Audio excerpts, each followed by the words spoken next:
नारदजीने भगवान विष्णूंना शाप दिला।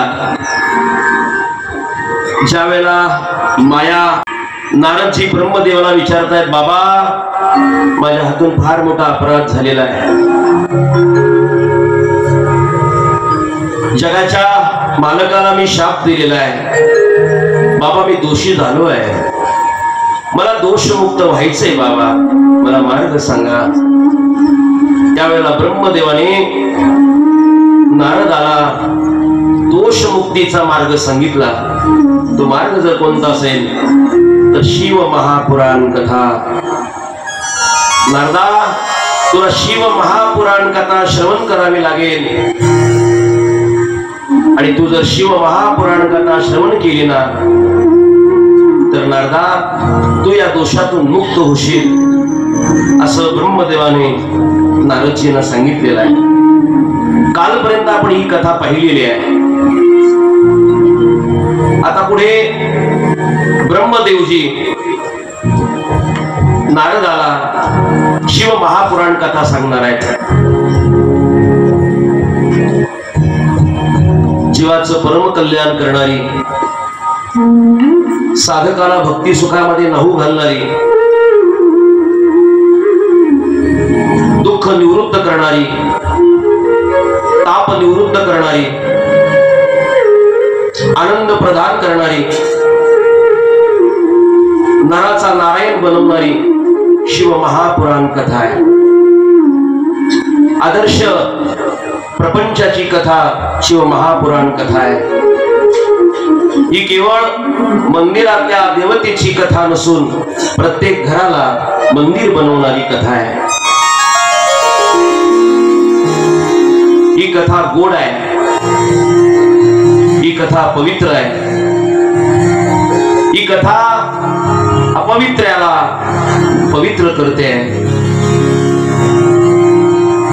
आणि ही कथा ऐकण्याचं सौभाग्य आपल्याला प्राप्त झालेलं आहे। जीवन जगत असताना आपल्याकडून कोणाला त्रास होऊ नये याची काळजी घ्या। बऱ्याच वेळेला परमार्थ आपण छान करतोय, पण आपल्याकडून बऱ्याचशा चुका होतात, आपल्याकडून बऱ्याच लोकांना त्रास होतोय, आपल्या लक्षात येत नाहीये, पण होत आहे। पण एक लक्षात ठेवा, तुम्ही जीवनामध्ये केलेली चूक परत ती तुमच्यापर्यंत येऊन पोचते। तुम्ही जर दुसऱ्याला त्रास दिला ना तर तुम्हाला मलाही कोणीतरी त्रास देतोय. एक उदाहरण देऊन सांगतो म्हणजे तुम्हाला कळेल. एक कंपनी आहे, त्या कंपनीमध्ये एक वयस्कर मॅनेजर आहे की ज्याने आपलं पूर्ण आयुष्य त्या कंपनी करता खर्च केलं. त्या कंपनीला मोठी केली त्यांनी. आता त्यांचं वय झालेलं आहे, पण कंपनीचा मालक तरुण होता. तरुण माणसांमध्ये फार अभिमान असतो. त्याच्या तारुण्याचा त्याला अहंकार असतो, उन्मत्तपणा असतो त्याच्याकडे. तो तरुण कंपनीचा मॅनेजर एक दिवशी कंपनीत आला. मॅनेजर वयस्कर झालेले होते. मालक कंपनीत आला, मॅनेजर वयस्कर झाले होते. उठायला थोडा उशीर झाला.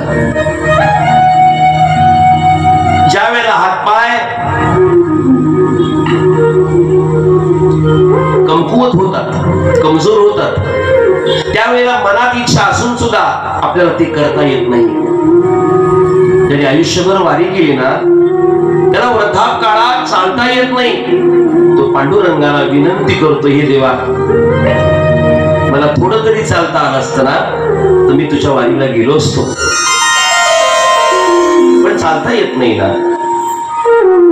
चालता येत नाहीये, बसल्यानंतर लवकर उठता येत नाहीये. मॅनेजरला उठायला वेळ झाला, मालकाला सलाम करायला वेळ झाला. सलाम उशिरा केला, राग आला त्याला. त्यांनी रागाच्या भरात काना खाली मारली त्या मॅनेजरच्या. निदान वयाचं तरी माणसाला भान असावं. वयाचाही विचार केला नाही त्याच्या. वाईट वाटलं, डोळ्यातून अश्रुधारा वाहू लागल्या.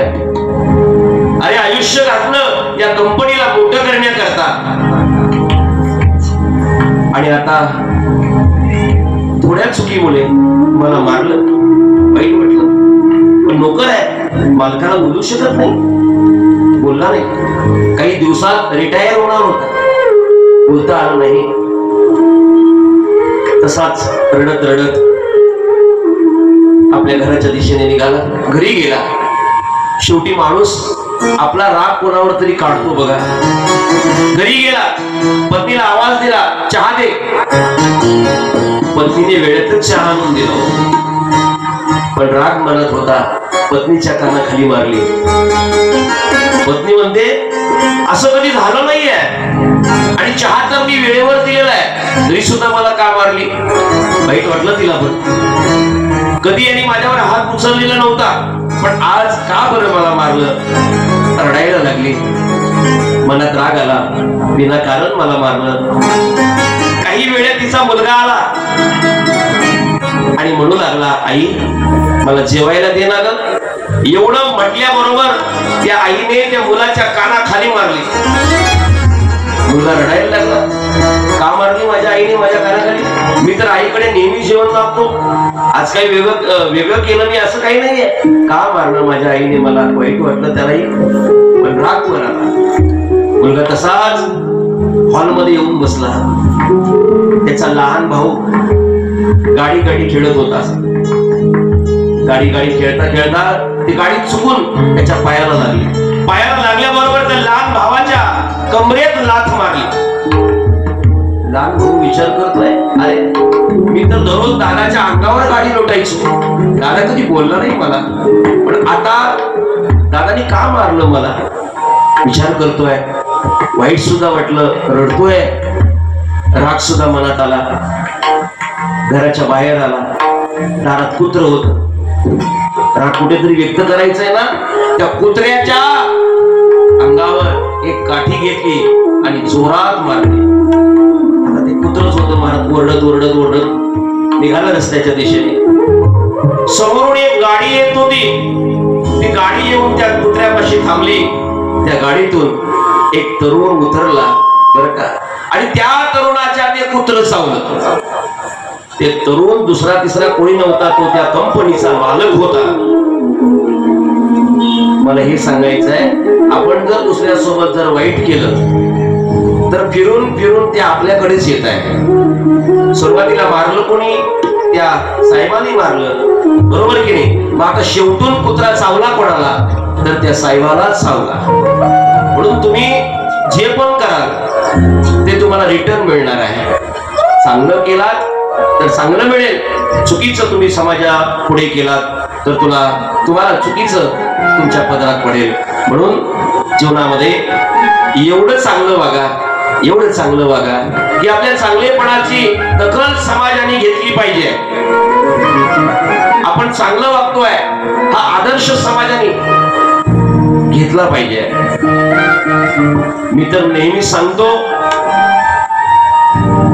वारकरी संप्रदायामध्ये प्रत्येक साधकाने प्रत्येक क्षणाक्षणाला विचार केला पाहिजे. का?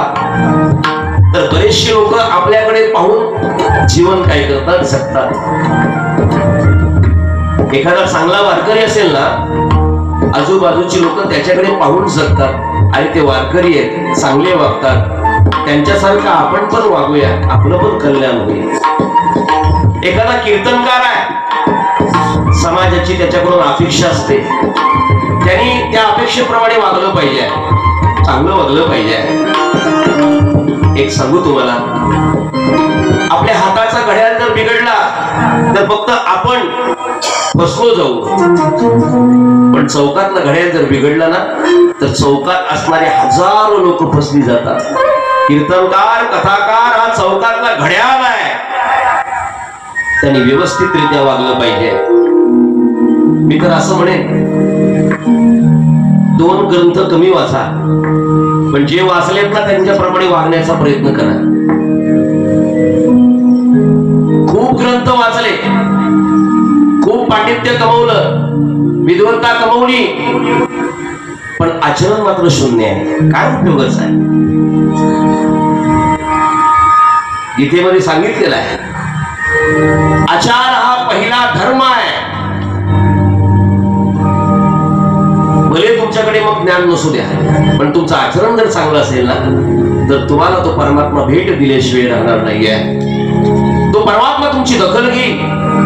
पण सगळं काही येत आहे, पण वागणं चांगलं नाही, महाराष्ट्राला कोणीही विचारणार नाही, एवढं लक्षात ठेवा. बोले तैसा चाले त्याचे वंदावे पाऊले, वंदावे पाऊले त्याचे वंदावे पाऊले.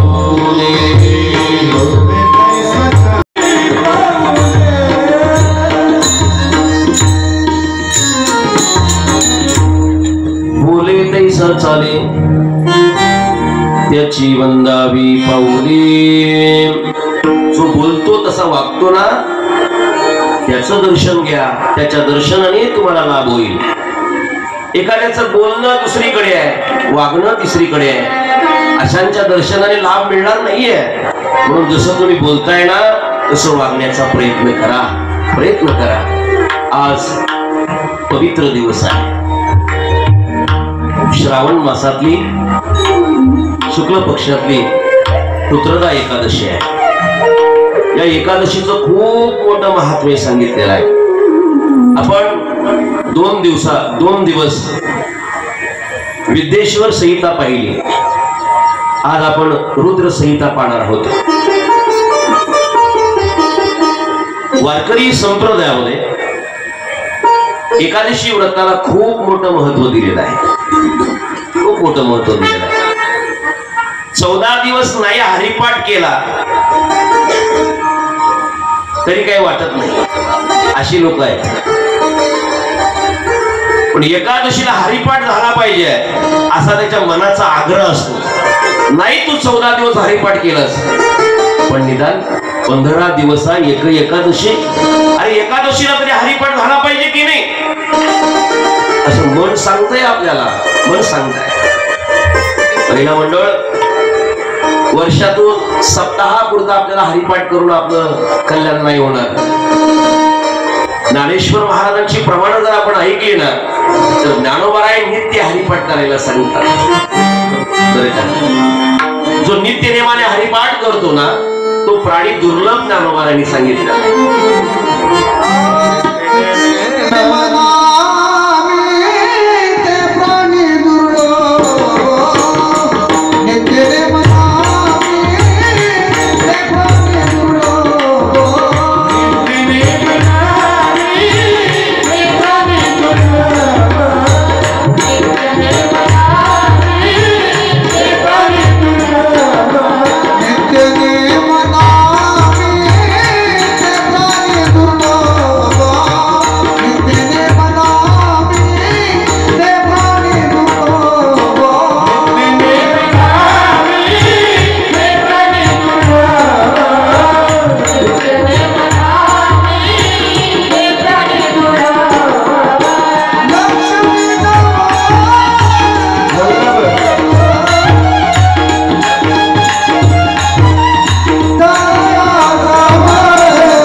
प्राणी दुर्लभ.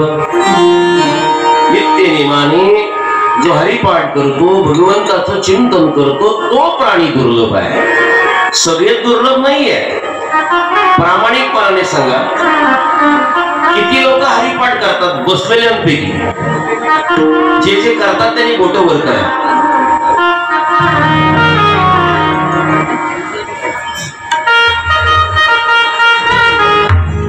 म्हणजे 5% लोक सुद्धा हरिपाठ करतात किंवा बाकीचे 95% लोक हात वर करायला तयार नाही. फक्त 5%. काय 5-10 लोकांनी फक्त हात बोट वर केलेला आहे, म्हणजे तेच हरिपाठ करतात, बाकीचे करत नाही, सिद्ध होत आहे. ठीक आहे, हरिपाठ तुम्ही नाही करत ना, ठीक आहे. आता मी तुम्हाला विचारतोय, एकादशी किती लोकांना आहे आज? तर बोट वर करा. तुम्ही बोट जरी नाही वर केलं तरी आज तुम्हाला काही जेवायला मिळणार?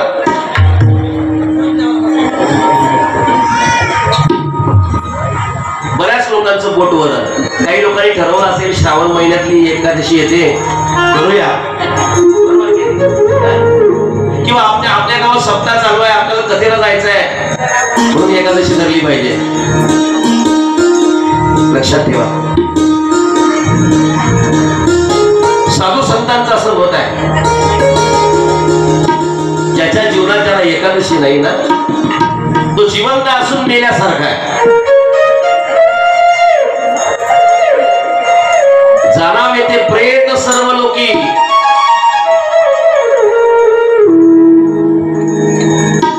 जया नाही नेम एकादशी व्रत, जाणावे ते प्रेत सर्व लोक. ज्याला एकादशी व्रत नाही ना, तो जिवंत असून मेल्यासारखा आहे. आता ज्याला नाही त्यांनी लक्षात घेतलं पाहिजे. हरिपाठा करता ज्या वेळेला एक 5-10 लोकांनी बोटं वर केली त्यावेळेला खूप वाईट वाटलं मला. म्हणजे नित्यनेमाने हरिपाठ करणारी माणसं एवढीच आहे. एकादशी कोणी कोणी केली, बऱ्यापैकी बोटं वर आली, थोडं बरं वाटलं मला. महाराज एकादशीला खूप मोठा महिमा सांगितलेला आहे. काय बोलतायत साधू संत महात्मे? एकादशीस अन्नपान, जे नर करीती भोजन, श्वान विष्टे समान, अधम जनती एक. एकादशीचा अन्नपान, जे नर करीती भोजन, श्वान विष्टे समान. काय बोललेलं आहे? श्वानाची विष्ठा एकादशीला अन्न खाल्लं तर विष्ठा खाल्ल्याचं पाप लागतं, त्यांना अधम म्हटलेलं आहे. अधंबर केलाय. महाराज म्हणतात 15 दिवसाने एकादशी येते. एक दिवस आपण पाळणं गरजेचं आहे, पालन केलं पाहिजे तिचं. आजच्या एकादशीचं खूप मोठं महात्म्य सांगितलेलं आहे.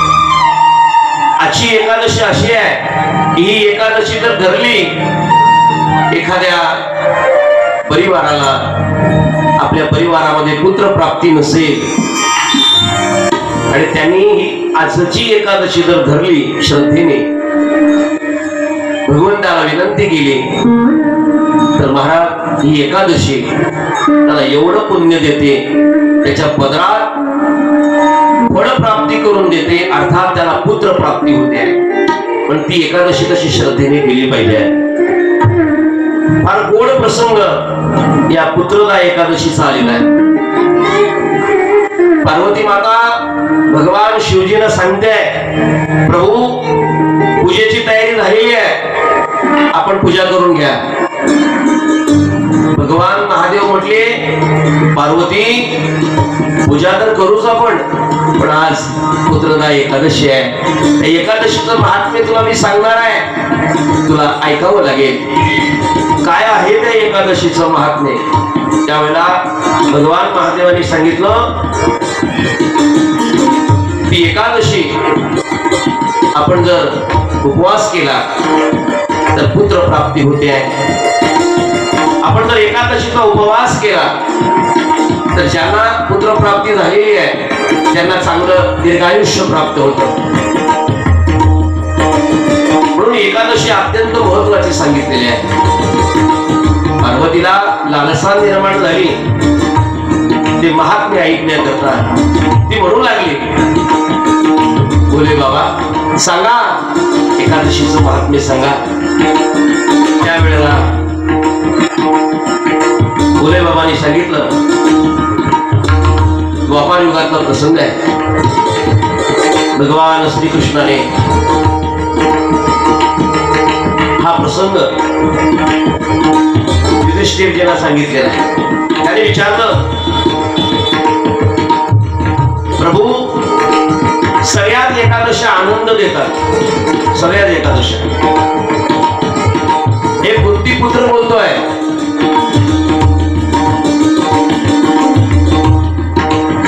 मग मला श्रावण मासातली जी काय शुक्ल पक्षातली जी एकादशी आहे तिचं महात्म्य सांगा ना. युधिष्ठिराने विचारलं बरोबर.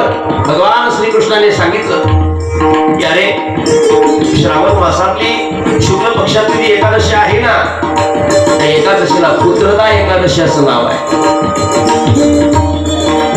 ऐक म्हणे, सांगतोय तुला तो प्रसंग. या एकादशी महात्म्याचं श्रवण जरी केलं ना तरी कोटी यज्ञाचं फळ तुझ्या पदरात पडेल. आजचं महात्म्य जर तुम्ही ऐकलं तर कोटी यज्ञाचं फळ तुमच्या पदरात पडणार आहे.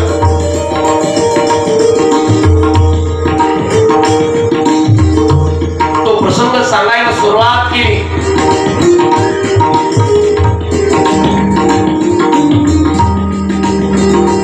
सुरुवात करत असताना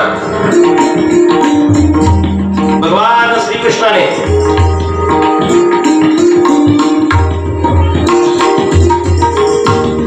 तो प्रसंग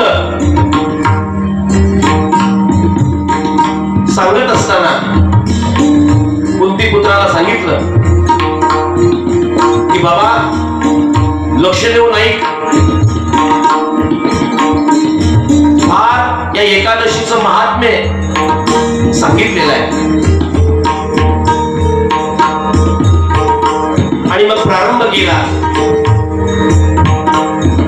द्वापार युगाच्या अगोदरचा तो प्रसंग आहे. आणि त्यावेळेला महेश येथे एक नगर होतं आणि त्या नगरामध्ये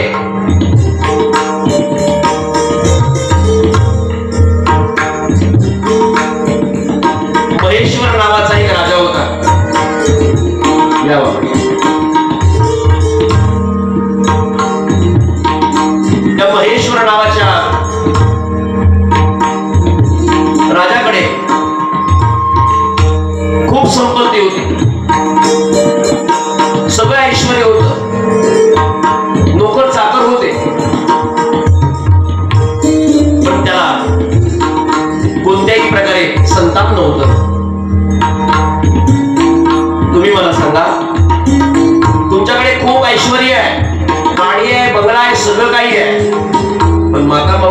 तुमच्या घरात जर लेकरू नसेल, बाळ नसेल, तर तुम्हाला त्या संपत्तीमध्ये आनंद वाटत नाही, बरं नाही वाटत नाही.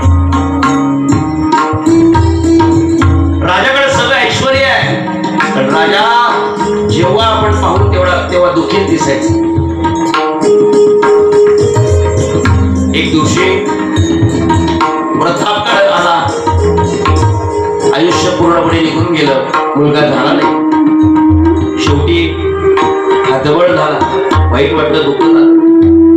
आणि मग सगळे आपल्या प्रजेला बोलवलं आणि सांगितलं, माझ्या तिजोरीची संपत्ती आहे, ती चांगल्या मार्गाने कमवलेली संपत्ती आहे, मी कोणावरही अत्याचार केला नाहीये, कुठल्याही प्रकारचा भ्रष्टाचार मी केला नाहीये, मी सर्व माझ्या प्रजेला लेकराप्रमाणे सांभाळतोय. माझ्याच वाट्याला एक आलं.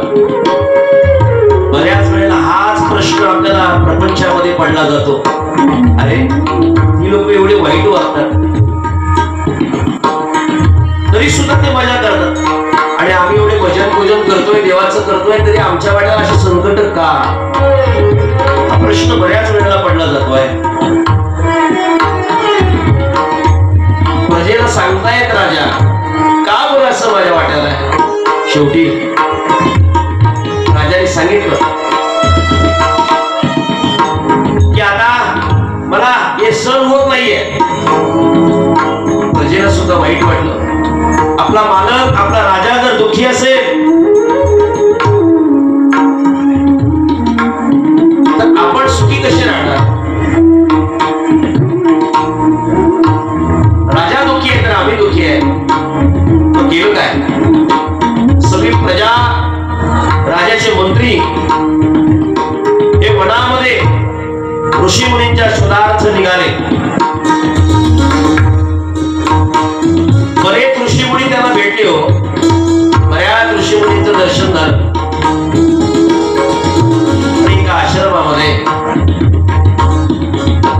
एक तपस्वी संन्यासी ऋषींची भेट झाली. त्या ऋषींच्या शरणावर सगळी लोक नतमस्तक झाली. अंतर्ज्ञानी होते, विद्वान होते. त्यांनी विचारलं त्या सर्वांना, का बरं तुम्ही आलात माझ्याकडे? तुम्ही सगळेजण दुःखी का दिसत आहात? त्यावेळेला त्या राजाच्या प्रजेने सगळी हकीकत सांगितली, वृत्तांत सांगितला की आमच्या राजाने आयुष्यभर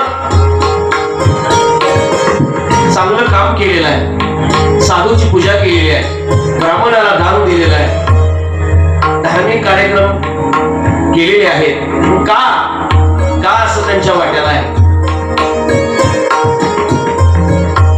याचा मार्ग तुम्ही सांगा. आमच्या राजाने एवढं करून सुद्धा त्याला पुत्र प्राप्ती नाहीये. त्याला पुत्र प्राप्ती व्हावी म्हणून आपण काहीतरी मार्ग सांगा, अशी विनंती करू लागली. ती सगळी प्रजा राजा करता विनंती करू लागली. त्यावेळेला त्या ऋषीने ते दुःख जाणलं आणि दुःख जाणून त्या प्रजेला सांगितलं, तुमच्या राजाला पुत्र व्हावा वाटत असेल तर मी सांगितलेल्या मार्गाप्रमाणे तुम्हाला चालावं लागेल. पण ऐका,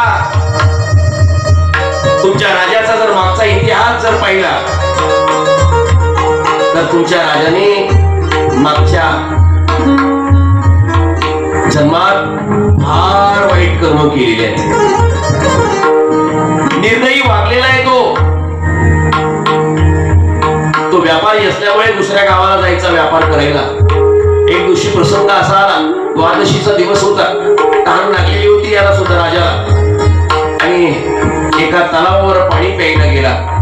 त्या ठिकाणी एक गाय आलेली होती पाणी प्यायला. याने त्या गाईला काय केलं, हाकलून दिलं. स्वतःला पाणी मिळावं म्हणून गाईला हाकलून दिलं.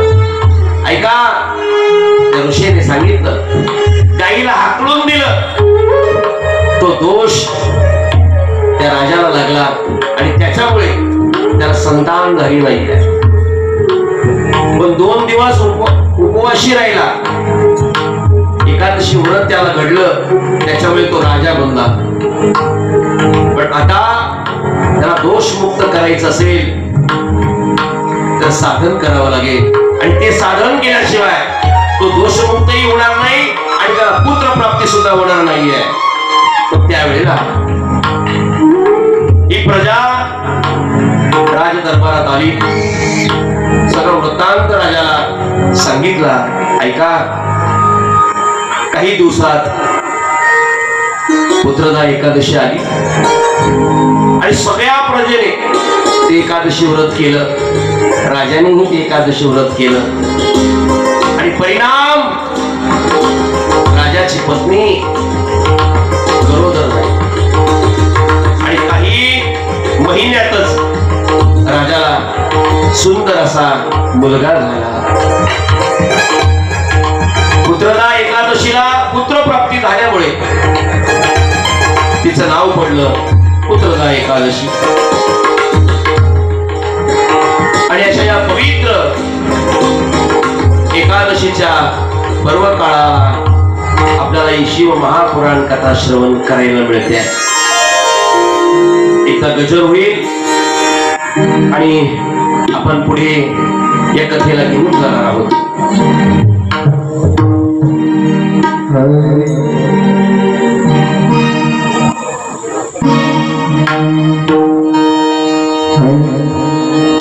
महाकाल कैस नगरी मिलेंगे जन्म दोबारा, शंकर भोलेनाथ हमारा तुम्हारा, शंकर भोलेनाथ हमारा तुम्हारा, शंकर भोलेनाथ हमारा तुम्हारा.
महादेव म्हणतोय. सगळ्या देवांमध्ये भोळं दैवत म्हणजे महादेव आहे. सगळ्या देवांमध्ये एकनाथ महाराज तर असं बोलतायत की तो भोळा आहे.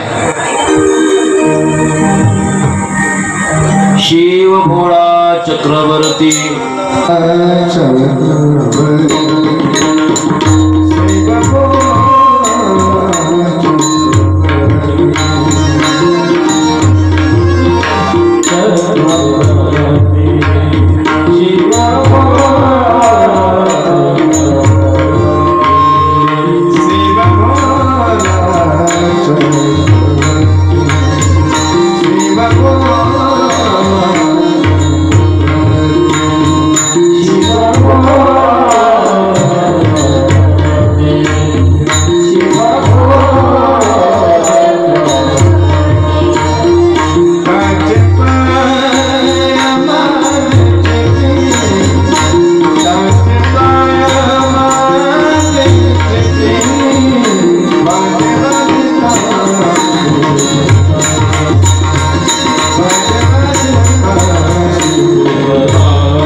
चक्रवर्ती महाराज म्हणतायत आपण ज्याची कथा पाहतो आहोत ना, श्रवण करत आहोत ना, तो कसा आहे? तो भोळा आहे. त्याचा भोळेपणा आपल्याला पाहायचा आहे. तो एवढा भोळा आहे, एवढा भोळा आहे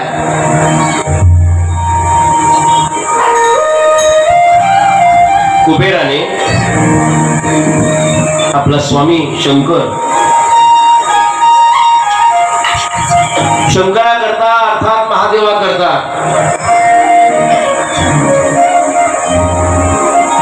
लंका तयार केली. पूजे करता त्यावेळी विद्वान ब्राह्मण म्हणजे रावणाला बोलवलं. रावणाच्या त्या पूजेवर भगवान भोले बाबा प्रसन्न झाले. सगळ्यात लवकर प्रसन्न होणारं दैवत म्हणजे भोले बाबा आहे. प्रसन्न झाले आणि सांगितलं बोला काय पाहिजे. पण मागणारा एवढा हुशार होता, त्याने विचारच केला नाहीये ही नगरी कोणाकरता केलेली आहे, आपण त्या नगरीच्या वास्तुशांती करता आलोय, आपण काय मागायला पाहिजे हा विचार न करता त्यांनी सांगितलं मला ही तुमची नगरी द्या. महाराज भोळे बाबा एवढे भोळे होते, ती नगरी ती लंका त्या रावणाला देऊन टाकली. महाराज आपल्याकडे जर कोणी एखादी वस्तू मागायला आला, आपण त्याला देण्याकरता किती वेळेला विचार करतोय. आपल्या हातून ती वस्तू लवकर सुटत नाही सुटत. आपल्या जवळचा जरी तो माणूस असला तरी आपल्याला द्यायला किती वेळेला आपण विचार करतोय, फार विचार करतोय.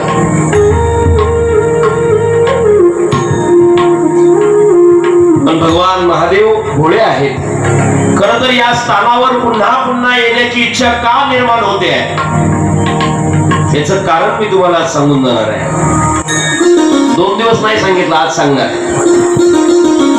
त्याचं कारण असं आहे, आपण ज्या ठिकाणी ही कथा करत आहोत ना, अगदी व्यासपीठाच्या समोर रस्त्याच्या पलीकडे भोले बाबाचं घर आहे. आलं का तुमच्या लक्षात? जे रस्त्याच्या पलीकडे गेले असतील त्याला भोले बाबाचं घर दिसलं असेल. स्मशानभूमी आहे, ते भोले बाबाचं घर आहे. म्हणून तर एवढा आनंद मिळतो ना.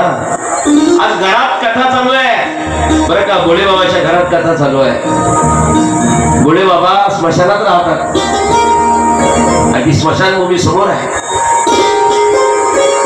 म्हणून तर एकदा आल्यानंतर पुन्हा पुन्हा या ठिकाणी यावं अशी इच्छा निर्माण होते. पवित्र स्थान आहे. एकदा पार्वती माता आणि भोले बाबा फिरत असताना एक छोटस महादेवाचं मंदिर होत. त्या महादेवाच्या मंदिरामध्ये शिवलिंग होत. त्या शिवलिंगावर एक घाट होता. तो चोर तो घाट चोरण्याकरता तिथे आलेला होता, पण तो घाट त्याच्या हातीच लागत नव्हता. तो अनेक प्रकारे प्रयत्न करत होता, पण त्याला तो घाट हाताला सापडत नव्हता. जर घाट हाताला यावा अशी भावना जरी त्याची असली तरी तो घाट हाताला यावा आणि त्या घाटाला आपला हात लागावा अशी जरी त्याची भावना जरी असली तरी खाली काय होतं, शिवलिंग होतं.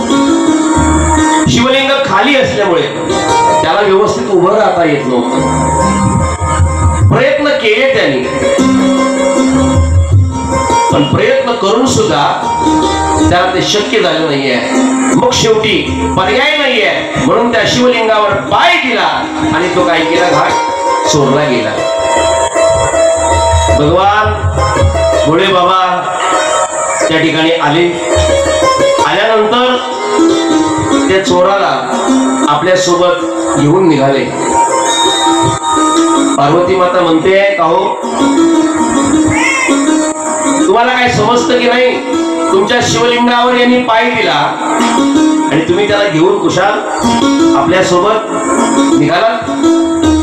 त्यावेळेला पार्वतीला भोले बाबांनी सांगितलं, तुला नाही कळणार पार्वती, तू माझ्या सोबत राहिलीस पण तुला माझा स्वभाव कळाला नाही.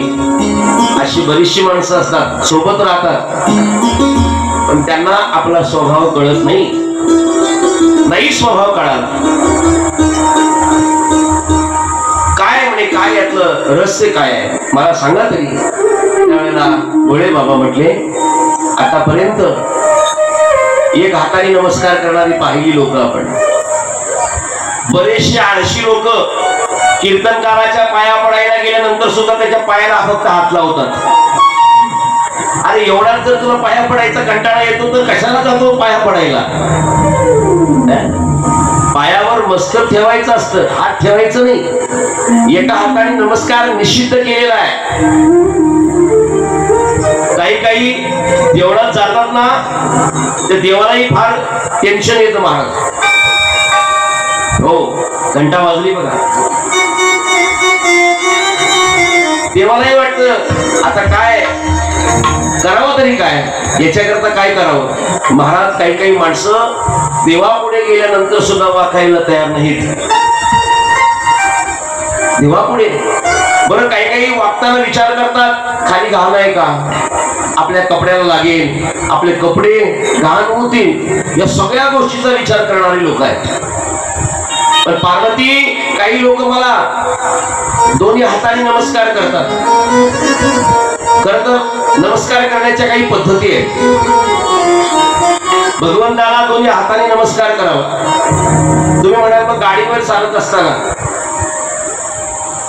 एखादा माणूस जर भेटला आणि त्याला नमस्कार करायचा आहे, मग त्याला दोन्ही हाताने नमस्कार कसा करायचा. बरं, गाडी चालवता दोन्ही हात जर सोडले तर तो गलतीकडे जाईल, कसं शक्य आहे. मग त्याच्याकरता पर्याय सांगितला. जर तुम्ही मोटारसायकलीवर आहात, तुम्ही दोन हात सोडायचे नाही. अशा वेळेला फक्त मान खाली घालायची. काय करायची, मान खाली घालून असा नमस्कार करायचा. तो नमस्कार मान्य आहे. काही दोन हाताने नमस्कार करतात, काही साष्टांग दंडवत घालतात. पण पार्वती मी हा असा भक्त पाहिला की यांनी संपूर्ण शरीर मला समर्पित केलं. मग याला आता माझ्या सोबत शिवलोकी मी घेऊन चाललो आहे. का तर संपूर्ण शरीर त्यांनी मला समर्पण केलेलं आहे. एवढा तो परमात्मा भोळा आहे, एवढा भोळा आहे. पुढे त्याला चक्रवर्ती सुद्धा म्हटलेला आहे. चक्रवर्ती म्हणण्याचं कारण काय? गोड कारण आहे. ऐका, पंढरीची वारी करणारा पहिला वारकरी, पहिला वैष्णव जर कोण असेल तर भगवान भोळे बाबा आहे. पहिली वारी केली महाराज भोळे बाबांनी, पहिली वारी. आता आपल्याला माहिती आहे वारीला जाणाऱ्या माणसाचा थाटमाट काय असतो. पुढे भजन करेल न करेल, पण घरातून जाताना मात्र फार नटून तटून जातो. घरातल्या लोकांना असं वाटतं आता बुवा आपला परत येणारच नाही, फोन नाही करायचा कोणी. बर बर, आता घरची लोक म्हणतात लय वैताग दिलाय आणि जा, तुला फोन करायला कोण रिकाम आहे. पण असं वैराग्य धारण करून निघतो तो घरातून. पण जाताना सगळ्यांना नमस्कार करत निघतो ना. भोळे बाबा वारीला निघाले. भोळे बाबा वारीला निघाल्यानंतर पार्वती माता समोर आल्या. अहो वारीला एकट्याने जायचं नसतं, तुम्हाला माहिती नाही का?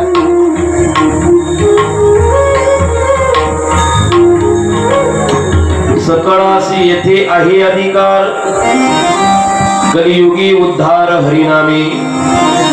इथे सगळ्यांना अधिकार दिलेला आहे. यारे यारे लहान थोर, लहान्या थोर्या नर्या नारिया कोणी या, प्रत्येकाला अधिकार आहे.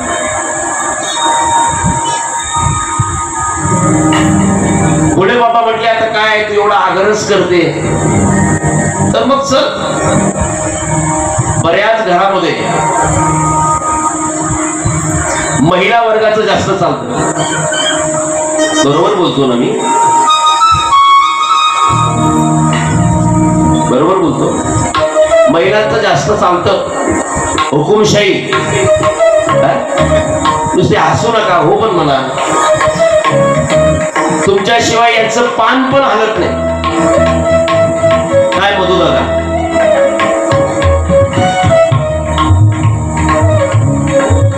बरोबर ना? पान पण हलत नाही, हे तुम्हाला मान्य करावं लागेल. कीर्तनाला जरी जायचं झालं तरी तिची परवानगी घ्यावी लागते. ती जर म्हणाली जा तर हसत हसत निघतो, आणि ती जर म्हटली जायचं नाही मग म्हणतो ठीक आहे तू बोलते ना नाही जात चला. पण तिची परवानगी घेऊनच पुढचा प्रवास आहे. पण एक बोलू तुम्हाला, पूर्वी घराघरामध्ये आपण जर पाहिलं तर मोठ्या माणसाच्या समोर महिला येत नव्हत्या. आल्या तरी पदर डोक्यावर घेऊन यायच्या. आता आता घरात किती मोठा माणूस असू दे हो, त्या माणसासमोर ती बाई खुर्चीवर बसून अशी पाय हलवते. तिला पुरुषार्थ वाटतो त्यात, पण बरं नाहीये ना. पूर्वीचा काळ तुम्ही अभ्यासा. पूर्वीच्या लोकांनी संस्कृती जपली. सासऱ्यासमोर जाताना सोन्याचा पदर कधीच खाली दिसला नाही. बघा आता एका तरी बाईने पदर घेतलेला आहे का? मी सांगेन तेव्हा तुम्ही घ्या. बघा ना बाबा, खरं तर कथा कीर्तनाला बसल्यानंतर पदर डोक्यावर घ्यायचा असतो. आता तुम्ही म्हणाला आम्हाला तुम्ही सांगितलं नाही तर कशाला घेऊ? बघा ना, एका तरी महिलेच्या डोक्यावर पदर आहे का? म्हणजे आपली लोक सांगितल्याशिवाय काहीच करत नाही सिद्ध होत आहे. आता हे काही सांगण्याची गोष्ट आहे का डोक्यावर पदर घ्या? राहू दे आता, फार इकडे तिकडे बघू नका. पण उद्या बसतानाच डोक्यावर पदर मला दिसला पाहिजे. जी बाई डोक्यावर पदर घेणार नाही तिला उद्या जेवायला द्यायचं बस. हे सांगितलं म्हणजे प्रत्येक येताना महिला डोक्यावर पदर घेऊनच बसणार. जेवण म्हटलं की माणसाच्या ध्यानात राहतं सगळं. आज जरा एकादशी आहे ना, आज फार ताण नाही घ्यायचा, घेणार पण नाही लोक. जाऊ दे कुठं आज जेवायला आहे. पण आज सुद्धा जेवायला जरी नसलं तरी मला वाटतं खिचडी सोबत लस्सी सुद्धा.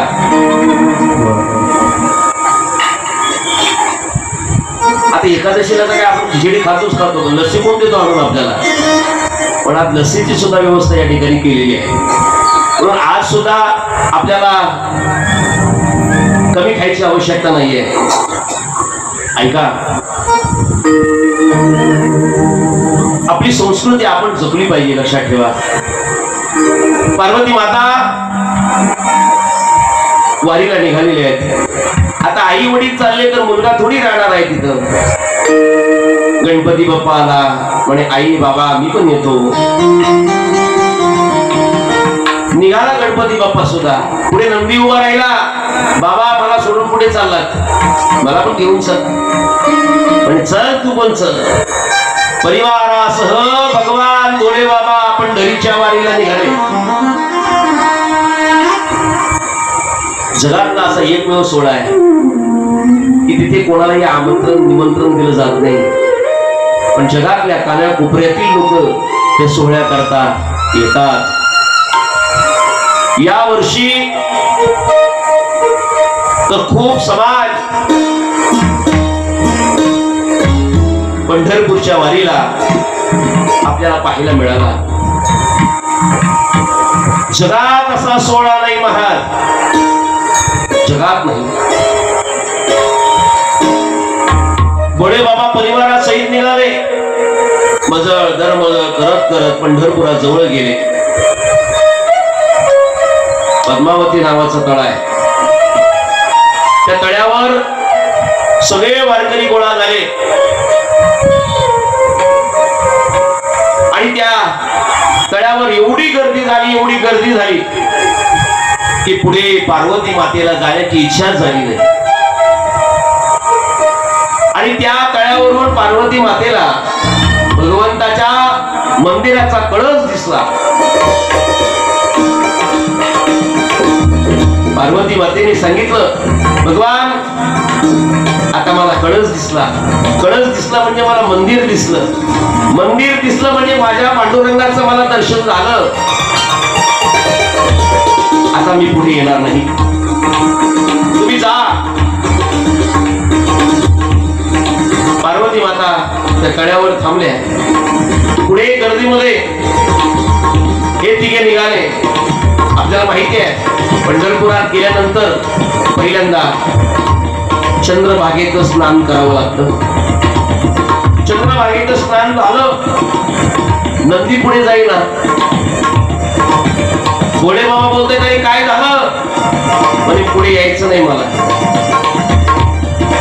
त्या नंदीला कसं तरी, ती कासार गल्ली आहे बघा, पांडुरंगाच्या मंदिराच्या पुढे कासार गल्ली आहे, पोलीस स्टेशन आहे बघा. आपण पांडुरंगाच्या मंदिराकडे जातो, तिथे हनुमान मंदिर आहे ना, प्रत्येकाने पाहिलं असेल. आपण आगरी धर्मशाळेकडून जर निघालो तर ती उजव्या हाताला लागतं हनुमान मंदिर. ती पोलीस चौकी आहे, एवढं लक्ष केंद्रित करा तिकडे. ती पोलीस चौकी आहे, हनुमान मंदिर आहे. तिथे गेल्यानंतर नंदी बाबांनी सांगितलं बाबा आता मला नाही पुढे यायचं, नाही चालता येत आपल्याला आता. म्हणजे थांब इथे. म्हणजे इथे पुढे थांबू मी. म्हणजे थांब, हनुमंतरायांचं मंदिर आहे, थांब इथे. नंदी बाबांनी सांगितलं म्हणे बाबा तुम्हाला माहिती आहे ना मी तुमच्याशिवाय राहू शकत नाहीये. मी तुमच्या समोरच उभा राहतो, इतर कोणाच्या समोर उभा राहत नाहीये. त्यावेळेला भोले बाबांनी सांगितलं अरे मारुती काय कोणी वेगळा आहे का, तो माझाच अवतार आहे, माझाच अवतार. तुका म्हणे रुद्रा अंजनीची या कुमारा, तो माझाच अवतार आहे. तू जा इथं उभा राहा. आणि महाराज त्यावेळेला त्या हनुमंतरांच्या समोर तो नंदी जाऊन उभा राहिला. तो नंदी अजून तसाच आहे. कुठल्याच हनुमंतरांच्या मंदिरात तुम्हाला नंदी पाहायला मिळणार नाही, पण त्या पंढरपुराच्या बरं का हनुमंतरांच्या मंदिरात आपल्याला तो नंदी पाहायला मिळेल. आता पुढे राहिले दोघे. गर्दी खूप वाढली. महाराज गणपती बाप्पा पोट पुढे आलेलं, मोठी सोन, डोकं मोठं. म्हणायला लागला बाबा चालायला त्रास होतो. कडेवर घेतलं महाराज, कडेवर घेतलं. वडील होते. आता ते कडेवर घेतलं म्हणजे त्याची आकृतीच अशी होती.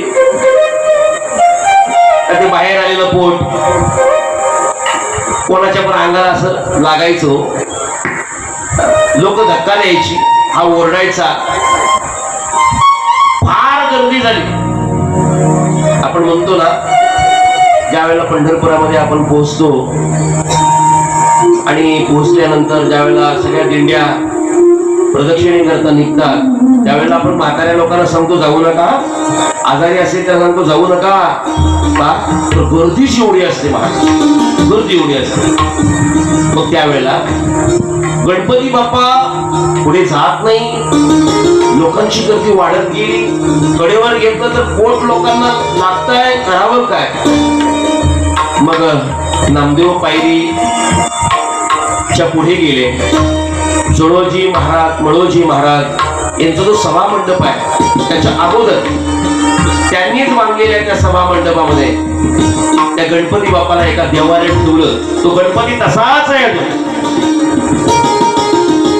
ठेवलं. आणि भगवान बोले बाबा पांडुरंगाच्या दर्शनाला निघाले. पांडुरंगाने ज्या वेळेला पाहिलं देवादे देव महादेव आलेले आहेत. जगाच्या मालकाने विटेवरून खाली उडी घातली आणि भोले बाबाला आलिंगन दिलं. त्रिशूळ मरू घेऊन आला गिरिजेचा कांदा. त्रिशूळ मरू घेऊन आला गिरिजेचा कांदा. त्रिशूळ मरू घेऊन आला गिरिजेचा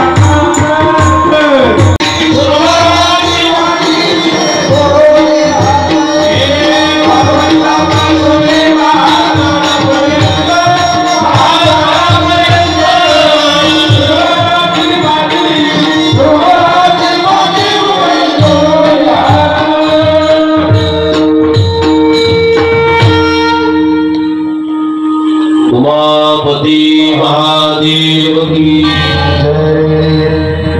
भोले बाबाला पाहिल्यानंतर जगाचा मालक पिठीवरून खाली उडी घालतो आणि भोले बाबाला आलिंगन देतोय. ऐका,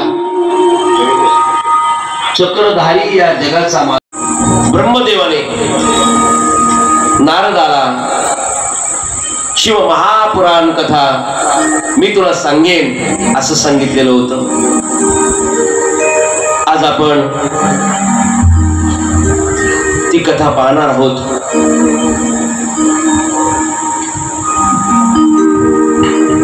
ब्रह्मदेव वक्त्याच्या रूपात आहेत, नारदजी श्रोत्याच्या रूपात आहेत. कळस यात्रा काढली. सगळ्या देवांच्या स्त्रिया नटलेल्या होत्या. कळस यात्रा पूर्ण झाली. मला मोठा मंडप दिलेला होता. मोठं व्यासपीठ तयार केलेलं होतं. ब्रह्मदेवाला व्यासपीठावर बसवलेलं आहे. नारदजी श्रोत्याच्या रूपाने समोर बसलेले आहेत. ब्रह्मदेवाने नारदाला शिवकथा सांगायला प्रारंभ केलेला आहे. नारदजी ऐकतायत. खूप प्रसन्न झाले नारदजी. त्यावेळेला नारदजीने विचारलं, म्हणे बाबा माझा एक प्रश्न आहे. म्हणे काय? सांगा ना, ही सृष्टी कशी निर्माण झाली? ब्रह्मदेवाने सांगायला प्रारंभ केला. हीच कथा गंगेकाठी सुतजी महाराज शौनका आदी ऋषींना सांगतायत की ऐकणार ना, ही सृष्टी निर्माण कशी झाली. पूर्वी नुसता अंधार होता, पाणीच पाणी होतं, बाकी काही नव्हतं. त्यावेळेला भगवान गोडे बाबाच्या मनात विचार आला की आपल्याला ही सृष्टी निर्माण करायची आहे. त्यावेळेला त्या भोळे बाबाने पहिल्यांदा एक शक्ती निर्माण केली. तिचं नाव ठेवलं शिवा. ती शिवा आणि हा सदाशिव या दोघांनी एक नगरी तयार केली, नगरी निर्माण केली. त्या नगरीचं नाव आहे काशी नगरी. भगवान महादेवाने पहिली नगरी निर्माण जर कुठं केली असेल तर ती काशी नगरी आहे. जसं मुख्यमंत्र्याला भेटायला जाण्याकरता मुंबईला जावं लागतं का, तर मुंबई राजधानी आहे. पंतप्रधानाला भेटायचं असेल तर दिल्लीला जावं लागतं का, तर दिल्ली राजधानी आहे. तसं भगवान भोले बाबाला जर भेटायला जायचं असेल तर काशीला जावं लागेल का, तर काशी राजधानी आहे. राजधानी आहे. भोले बाबाने काशी नगरी निर्माण केली. पुढे भोले बाबाने एका पुरुषाची निर्मिती केली. तो पुरुष ज्या वेळेला भोले बाबांना म्हणायला लागला, म्हणे बाबा तुम्ही मला निर्माण तर केलं, पण माझं नाव काय. त्यावेळेला सांगितलं गेलं तुझं नाव विष्णू. का, तर तू या विश्वाला व्यापक ठरणार आहे म्हणून तुझं नाव विष्णू. पुढे विष्णूची कामगिरी विष्णूला सांगितली की तुला तप करायचं आहे, पुढे सृष्टी आपल्याला निर्माण करायची आहे. विष्णू भगवंत तप करायला बसले, पण त्यांच्या अंगातून घामाच्या धारा वाहायला लागल्या आणि त्याला झोप लागली. महादेवाने ठरवलं की असा हा झोपला तर तप कसं होईल, म्हणून त्या विष्णूच्या नाभीतून कमळाची निर्मिती केली आणि त्या कमळातून एक पांढरा दाढीवाला, पांढरे केस, पांढरं वस्त्र, हातात वेदाचं पुस्तक असा पुरुष निर्माण झाला. त्याचं नाव ब्रह्मदेव. दोघांना सांगितलं की बाबा तुम्ही आता काय करायचं, तप करायचं, तुम्हाला पुढे मोठं काम करायचंय, मोठं काम करायचंय. दोघे तपश्चर्याला लागले. तप करायला लागल्यानंतर ब्रह्मदेवाच्या मनात विचार आला, म्हणजे आपण तर जन्माला आलोय, आपण तर तप करतोय, पण आपले वडील कोण, प्रश्न निर्माण झाला. ब्रह्माजी विष्णू भगवंताकडे गेले आणि सांगितलं की विष्णू भगवंता माझ्या मनात एक प्रश्न आलेला आहे. त्यावेळेला विष्णू भगवंताने सांगितलं आपल्याला इथे तप करायला बसवलेला आहे, प्रश्न निर्माण करायला नाहीये. तो प्रश्न तुमचा राहू द्या, पहिल्यांदा तप करा. ब्रह्मदेवाने सांगितलं जोपर्यंत प्रश्नाचं उत्तर मिळत नाही ना तोपर्यंत तप करण्याची इच्छा नाही. काय प्रश्न आहे, म्हणे आपले वडील कोण, तुमचे आणि माझे वडील कोण. त्यावेळेला विष्णू भगवंताने सांगितलं तू माझ्या नाभीतून तुझा जन्म आहे, मी तुझा वडील आहे, मी तुझा बाप आहे. ब्रह्मदेवाने सांगितलं माझ्याकडे बघा, बाप म्हातारा असतो का मुलगा म्हातारा असतो, माझ्याकडे बघा. माझ्याकडे म्हणजे मी नाही सांगत तुम्हाला, माझ्याकडे बघा. सांगितलं का पांढरे केस आहे, पांढरी दाढी आहे, बरं का. म्हणजे पांढरे केस, पांढरी दाढी, बाप तरुण आणि मुलगा म्हातारा, असं कसं शक्य आहे? समाज मान्य नाही करणार, ते अमान्य करेल. आता म्हातारी माणसं सुद्धा म्हातारी झालेत ती कळत नाही का? रंगरंगोटी करतात ना. काही म्हातारे मी पाहिले महाराज दाढी पण येऊ देत नाही, दररोज फिरवतात. अरे काय कातडी काढतो का काय? दररोज जर तुम्ही असं करायला लागलं तर त्वचा खराब नाही होणार का? अशी काही माणसं पाहिली महाराज. एकादशीला आळंदीला पण ते नुसते फावडे असे. अरे 2 दिवस नाही केली तर काय फरक पडणार आहे? माणसात पण लोक ते करायला घाबरत नाही महाराज. ज्याचे पूर्ण केस पांढरे झालेले आहेत ते पण काले करण्याच्या नादात आहेत. म्हणजे देवाच्या कार्यात ढवळाढवळ नाही का? तुम्हाला काय म्हणायचंय? तुम्हाला भगवंतांनी जे बंधारे दिलेत, बंधारे हे काय आहेत? खाली यांना त्रास होऊ नये म्हणून हे काय आहे? बोला महिला मंडळ. काय आहेत ना ठिकाणावर?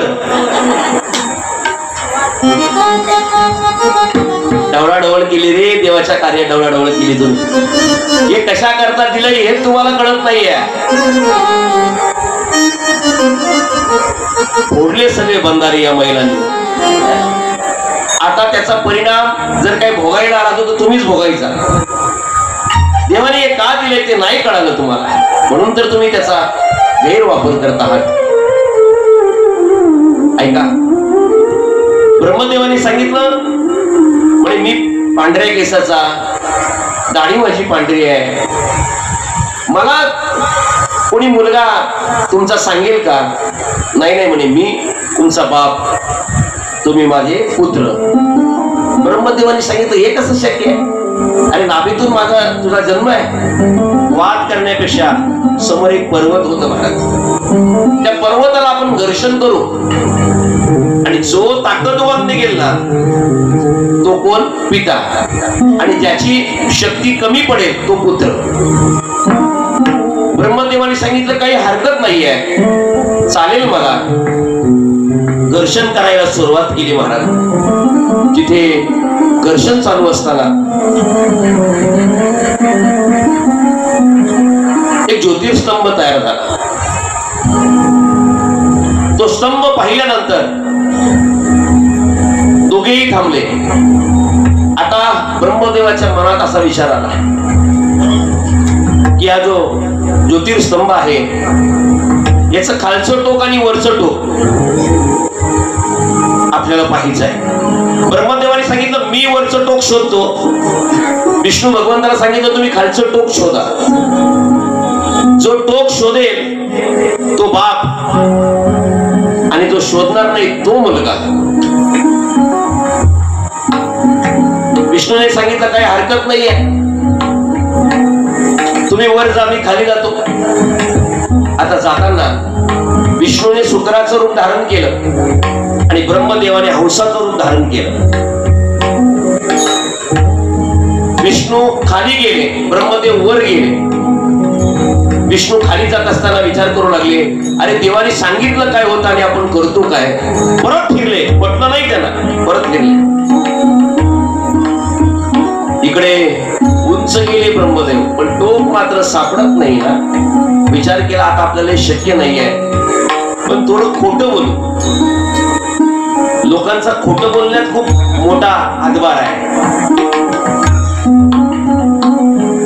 बापगाव नाक्यावर जर असेल तर तो म्हणतो नाही नाही आता इथे आलो, चौदरपाड्याला आलो. तुम्ही बोलता की नाही बोलता मला माहित नाही, पण आम्ही खूप बोलतो. आम्ही बोलतो म्हणजे लोकांच्या समाधानासाठी बोलतो. आलोय आम्ही, जवळ आलोय. खोटं बोलू नका. निदान वारकऱ्यांनी तरी खोटं बोलू नका. यांनी विचार केला की आपण खोटं बोलायचं की आम्ही टोक पाहिला म्हणून, पण साक्षीदार कोणी पाहिजे का नको?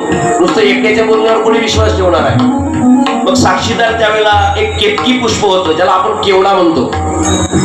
केतकी पुष्प त्याला सांगितलं, तुला सगळ्या देवांच्या पूजेमध्ये मी प्रथम स्थान देईन, फक्त मी सांगेन तसं वागायचं. आता एवढा वशिला सगळ्या देवांच्या पूजेत तुला पहिला नंबर, खोटं बोलायला तयार झाला. म्हणजे एका साक्षीदारात काही होणार नाही, दुसरा साक्षीदार पाहिजे. मग त्यावेळेला दुसरा साक्षीदार म्हणून गाईला घेतली. गाईला सांगितलं, तू जर खोटं बोललीस तर तुला पहिला नैवेद्य मी काय करेन, द्यायला लावेन, तो तुला मान मिळेल. गाय सुद्धा खोटं बोलायला तयार झाली. चांगली माणसं सुद्धा बळी पडतात, खोटं बोलण्याकरता मजबूर होतात. गाय सुद्धा खोटं बोलण्यास तयार झाली. आणि मग त्यावेळेला ब्रह्मदेव आले. विष्णू पाहिल्याबरोबर विष्णूला विचारलं, तुम्ही खालचं टोक पाहिलं का? प्रामाणिकपणाने सांगितलं, नाही पाहिलं.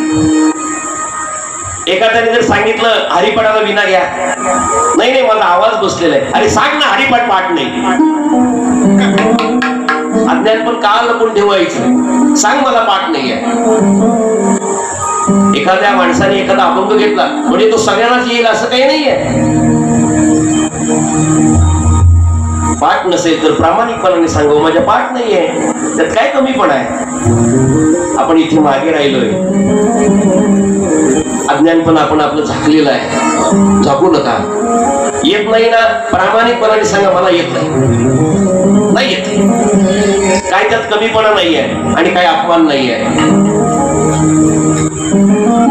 विष्णू भगवंताने सांगितलं, मी नाही पाहिलं.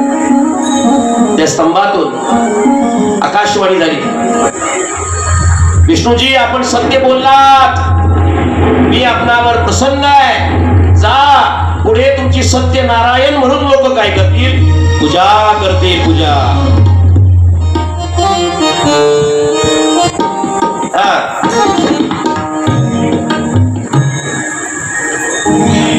फार अपेक्षित आहे लोकांना पूजेच्या दिवशी. ऐका सत्यनारायणाची, हे लागत नाही ना तोपर्यंत समजतच नाही सत्यनारायण आहे म्हणून. खर तर त्यांची याच्या पुढेही त्याच्या घरी सत्यनारायण आहे, त्याला अगोदर आठवण होईल महाराज, त्यांनी ते गायलं त्यांची. हे ज्या वेळेला गाणी लागलं जातं ना, त्यावेळेला त्या माणसाची मूर्ती समोर उभी राहते गाणाऱ्याची. काय गोड गायलोय महाराज, खूप गोड गायलं. जा सत्यनारायण म्हणून तुझी पूजा होईल, आशीर्वाद दिला महाराज. इकडे विचारलं महाराज, ब्रह्मदेवाला विचारलं, ब्रह्माजी आपण पाहिला टोक, आकाशवाणी झाली होती, याला माहिती होतं की नाही? मग समजायला पाहिजे होतं की आपण म्हणून सत्य बोलायला पाहिजे. खोटं बोलला महाराज. सांगितलं मी टोक पाहिलं, पण साक्षीदार त्या केतकी पुष्पाला बोलवलं, केवड्याला बोलवलं. म्हणजे खरंच का याने टोक पाहिलं? म्हणे हो. खोटं बोलला. दुसरा साक्षीदार बोलवला, काहीला विचारलं, खरंच पाहिलं का? म्हणे हो खरंच पाहिलं. पण महाराज ब्रह्मदेवाने तो वरचा टोक काय पाहिलेला नव्हता आणि त्याच्या बाजूला या केवड्याने आणि केतकी पुष्पाने आणि गायीने खोटी साक्ष दिली. त्यावेळेला त्या ठिकाणी साक्षात महादेव प्रगट झाले आणि त्या केतकी पुष्पाला शाप दिला की तू सगळ्यांच्या पूजेमध्ये चालशील, पण माझ्या पूजेमध्ये चालणार नाही. महादेवाच्या पूजेला केवढा चालत नाही. सांगितलं माझ्या पूजेत तुला स्थान नाहीये, तू खोटं बोलला. गाईला सांगितलं तू खोटं बोललीस ना, जग तुझं दर्शन घेईल, पण पाठीमागून का? तर तू खोटं बोलल्यामुळे तुझं तोंड अपवित्र झालेलं आहे. गाईचं तोंडाकडून कोणीच दर्शन घेत नाही, ती अपवित्र झालेली आहे. भोले बाबाचा तिला शाप आहे. गाय दान करायची जरी झाली तरी शेपटीला हात लावून दान केली जाते. त्या गाईला सुद्धा शाप दिला महाराज. म्हणून देवाच्या दारात खोटं बोलणाऱ्याला माफी नाही, सत्य बोला. सत्य बोलल्याशिवाय आपलं कल्याण होणार नाही आहे. पण महाराज ब्रह्मदेव खोटं बोलले, महादेव आता रागवलेले आहेत महाराज. जी माणसं कधीतरी रागवतात त्यांना थांबवणं फार अवघड आहे. जे नेहमी रागवतात त्यांचा राग फार काळ नसतो, पण जे कधीतरी रागवतात ना त्यांचा राग फार भयान असतो. भगवान महादेव राग आला, एवढा राग आला, एवढा राग आला, त्याच्या वहीमधून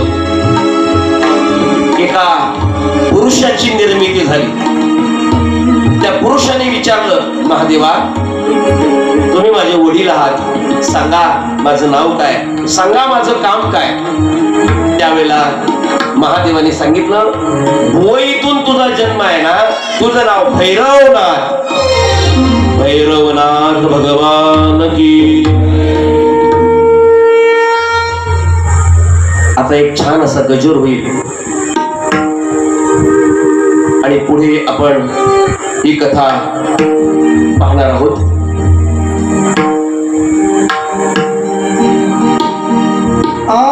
शंकर तेरी जटा से बहती है गंगाधारा.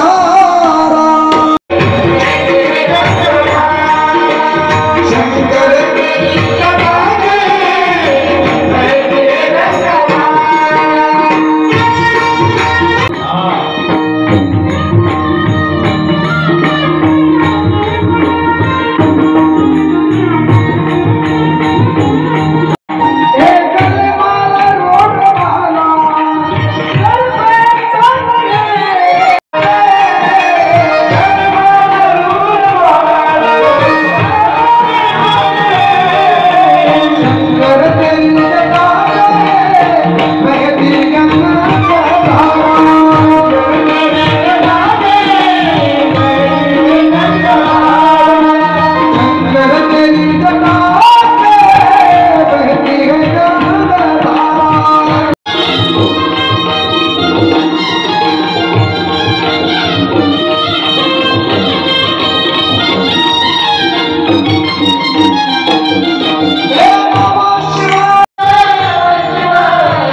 त्यावेळेला सांगितलं त्यांनी की बाबा हा ब्रह्मदेव खोटं बोललेला आहे.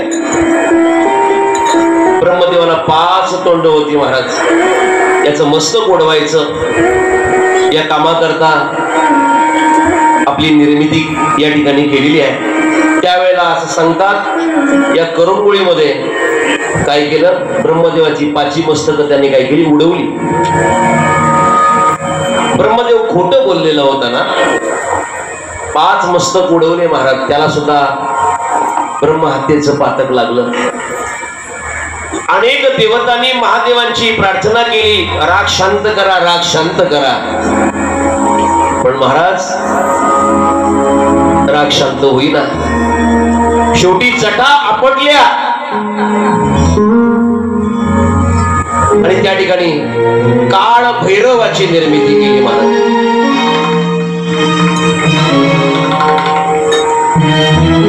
भगवान महादेव शांत झाले, ज्योतिर्स्तंभ लुप्त झाला. आता ब्रह्महत्येचं पातक काळ भैरवाला आहे, म्हणून त्याला सांगितलं तू असं कर,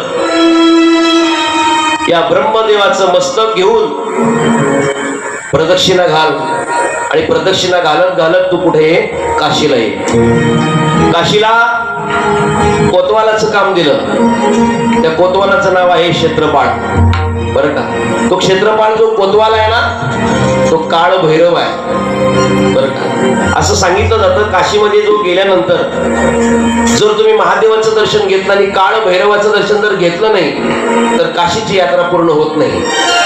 म्हणून काळ भैरवाचं सुद्धा त्या ठिकाणी दर्शन घेतलं पाहिजे. काम दिलं महाराज काळ भैरवाला.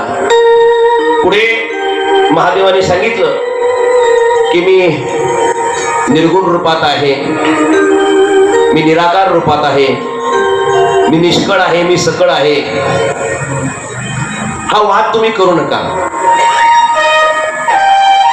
ज्ञानोबारायांनी तर या वादाचं खंडनच केलं महाराज.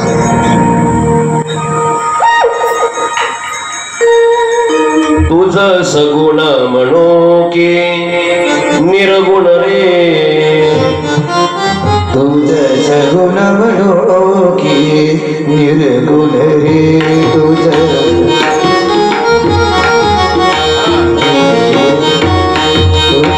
गुण निर्गुण एक गोविंद रे, सगुण निर्गुण एक गोविंद रे, गोविंद रे, एक गोविंद रे, तुझ सगुण म्हणो की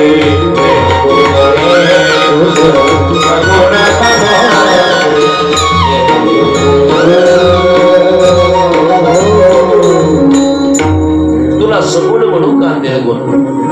सगुण निर्गुण तूच. म्हणून हा वाद नको आहे. पुढे विष्णूला आणि ब्रह्मदेवाला सृष्टी निर्माण करण्याचं काम दिलं. विष्णूला सांगितलं तुम्ही पालन करा, ब्रह्मदेवाला सांगितलं तुम्ही निर्माण करा.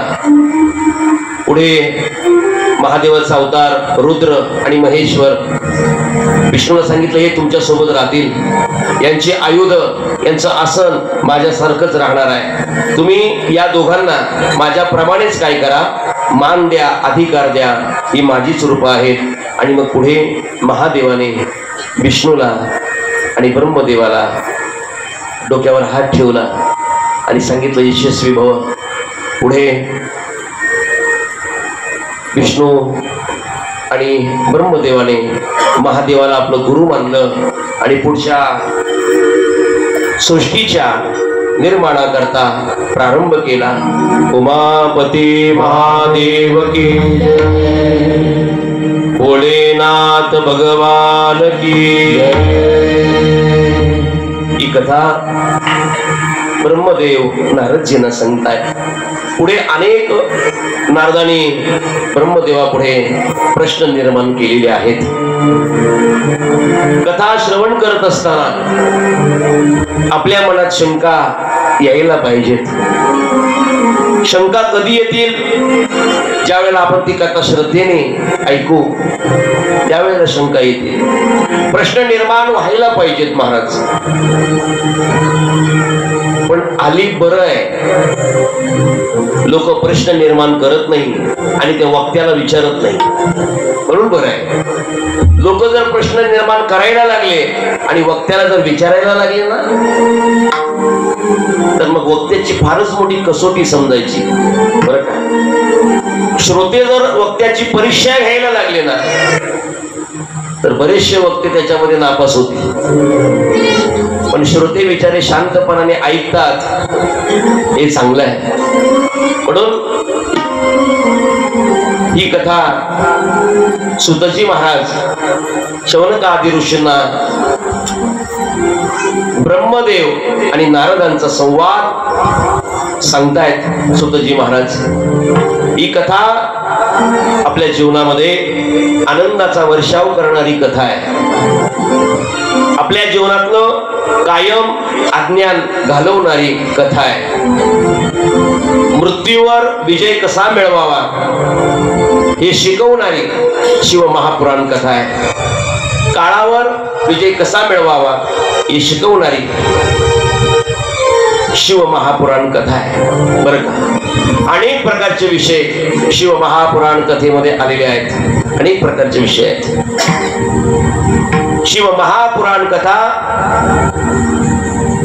श्रवण केल्याने तो श्रवण करणारा साधक त्याला शिव स्वरूपाची प्राप्ती होते आहे, त्याला ज्ञानाची प्राप्ती होते आहे, त्याला मोक्षाची प्राप्ती होते आहे. पण ते श्रवण करत असताना आपण कायेने वाचेने मनाने श्रवण करणं अत्यंत गरजेचं आहे. बऱ्याच वेळेला कथा ऐकत असताना कथा सांगत असताना कथेमध्ये विनोद झाला नाही की लोक कंटाळतात, कथेमध्ये हसायला मिळालं नाही की लोक कंटाळतात, कथेत नाचायला मिळालं नाही तर लोक कंटाळतात. पण सांगू तुम्हाला, कथा ही हसण्याकरताही नाही, कथा ही विनोदाकरताही नाही आणि कथा ही नाचण्याकरताही नाही बरं का.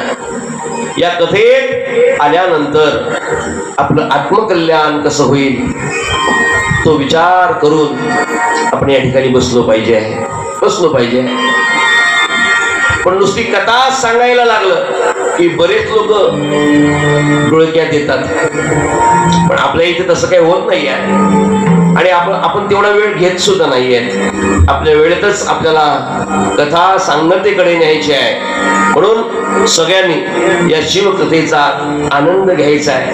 आज बऱ्याच लोकांचे चेहरे जरा पडलेले आहेत, कालच्या सारखे चेहरे मला दिसले नाही आज. काय कारण आहे हो? एकच कारण आहे, भूक लागली की ऐकण्याची इच्छा होत नाही बरोबर ना. आता काय दुपारी थोडीशी खिचडी खाल्ली असेल, सुनबाईंनी 4 वाजता चहा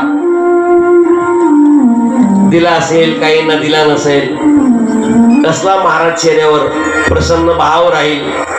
उपवाशी राहिल्यानंतर चेहऱ्यावर प्रसन्नता राहील का? पण एक सांगू तुम्हाला, एकादशी असेल ना त्या दिवशी भजनाला खूप आनंद येतो. एकादशीच्या दिवशी जागरण करण्याचा नियम आहे बरं का. रात्रभर भजन चालायचं महाराज एकादशीला.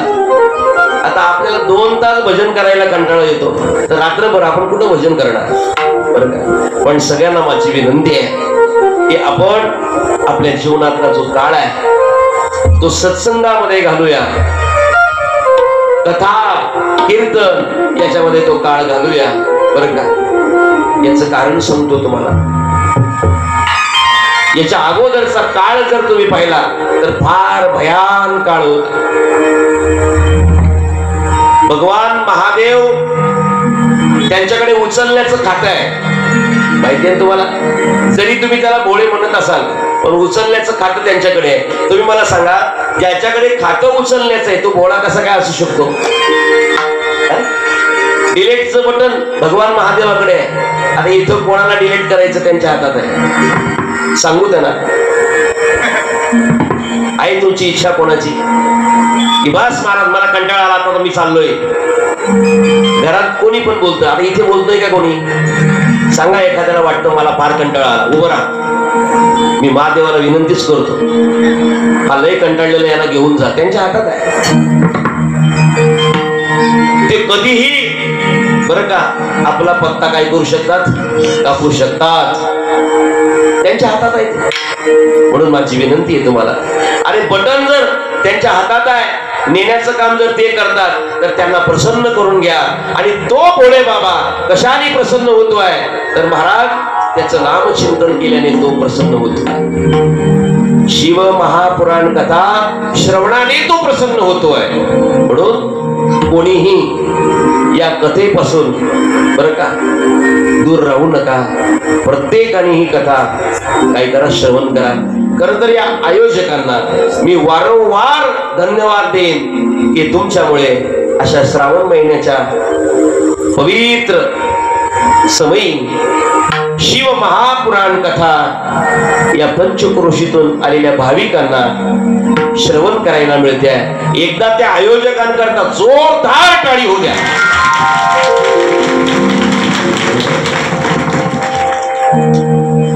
म्हणजे तुम्ही सगळे त्या आयोजकांवर प्रसन्न आहात हे टाळीवरून कळालं.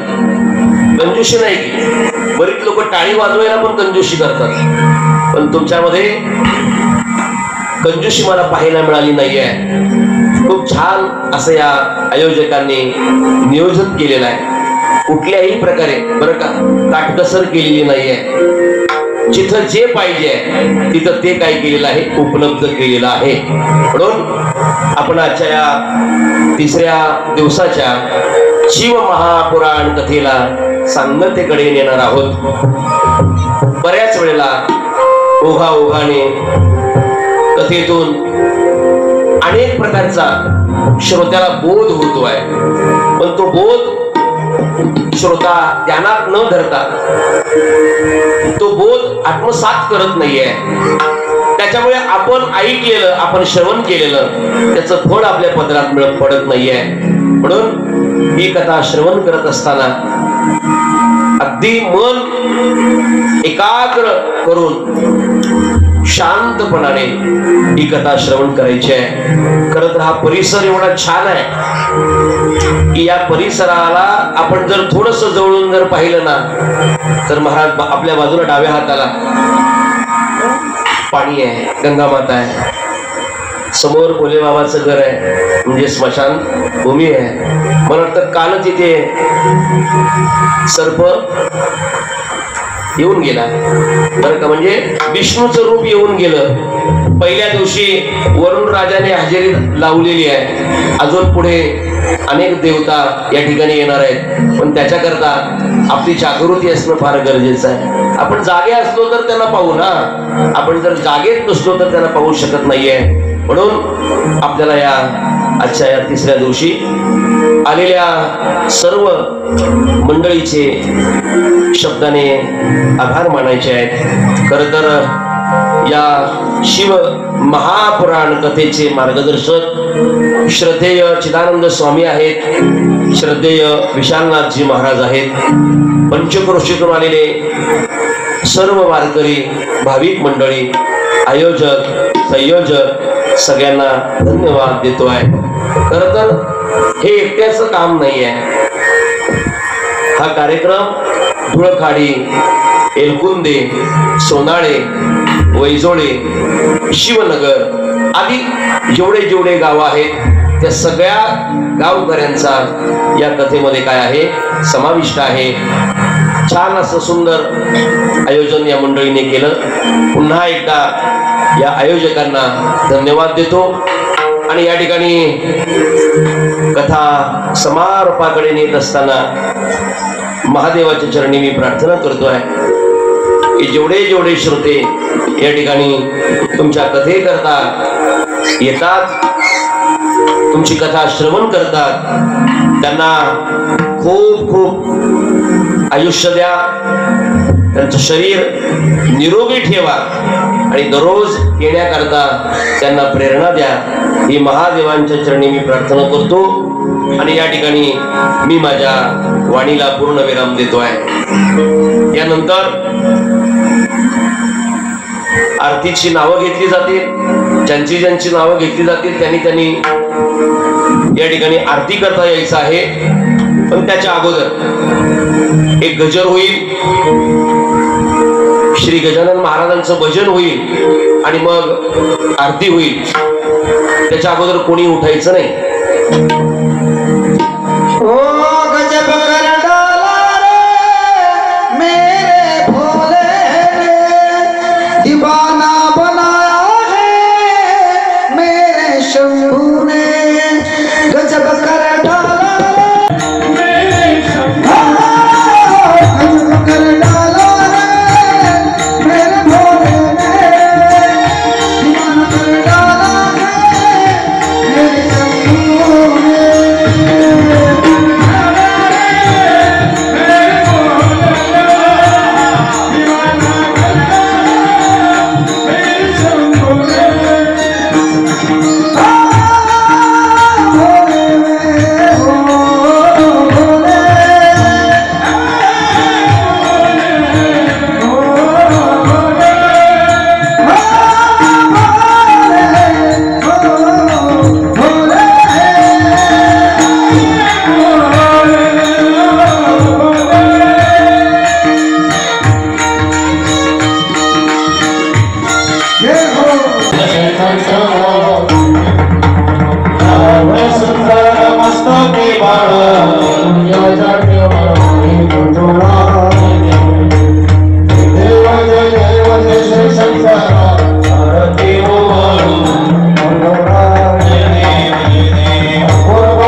उमापति महादेव की जय, भोलेनाथ भगवान की जय, दीनानाथ भगवान की जय, आज के आनंद की जय श्री राम, जय श्री राम।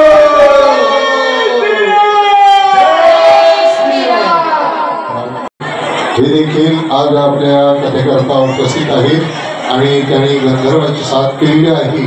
तर ह्या कार्यक्रमाच्या माध्यमातून त्यांचं मनापासून मी आभार मानतो आणि धन्यवाद देतो. ही सर्वांना विनंती हीच, लांबून आलेल्या मंडळीला आपण प्रोत्साहन द्यायचंय, अर्थात अगोदर बसायला सांगायचंय. आणि भरपूर या ठिकाणी एका वेळेला किमान 400 ते 500 लोक बसतायत. बुधवार दिनांक 6/8/2025 आणि अर्थात उद्या करता ज्यांचे आर्थिक अमणे, सौ संचिता संदेश तुलखाडी, सौ वृषाली संदीप चौधरी तुलखाडी, सौ शिल्पा मणेश माकडे एलकुंडे, सौ स्वाती महेश मात्रे, दिनेश कारभारी सोनाळे, सौ मीनाक्षी